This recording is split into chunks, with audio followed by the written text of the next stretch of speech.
An update now on jury selection in the Ahmaud Arbery case. Attorneys are going back and forth on the potential jurors, which the state has complained to the court were struck by the defense from the final panel because solely of their race. 11 black jurors were struck from what would have been the final pool. News 4 Jax reporter Marilyn Parker is joining us live from the Glenn County Courthouse. Marilyn, any rulings on all this yet from the judge? Yes, within the last 10 minutes, the judge denied motion to reseat all 8 or some of those 8 of those black jurors due to their race. And we want to clarify something. There were 11 black jurors that were struck, but the state only proceeded to challenge 8 of them. And some of the arguments started to get a little bit repetitive. Here's what they were going back and forth on. The state says those 11 black jurors indicated that they can be fair and open to learning the evidence presented during this trial. Then the defense says most of them should have been removed for cause earlier, and they would have been removed in the preemptive stage given their exemptions. And here's a breakdown of one of the arguments over juror 209.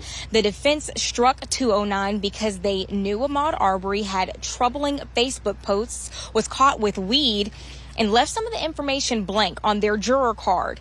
Here's William Bryan's attorney, Kevin Goff, on this juror and the state's response.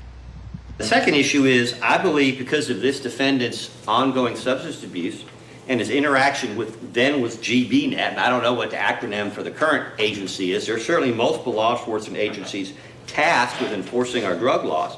But I am frankly concerned that this juror is especially vulnerable to pressure from law enforcement, or, to put it differently, the street committee.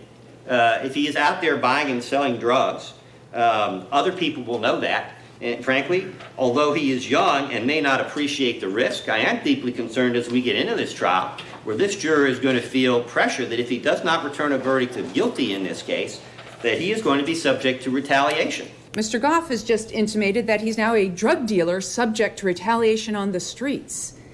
This sort of hyperbole lacks genuineness for an authentic reason for a peremptory strike. Basically, marijuana, what's the difference with alcohol? So nobody questioned any of these jurors about their alcohol use and what they're going to be doing in the evening at home.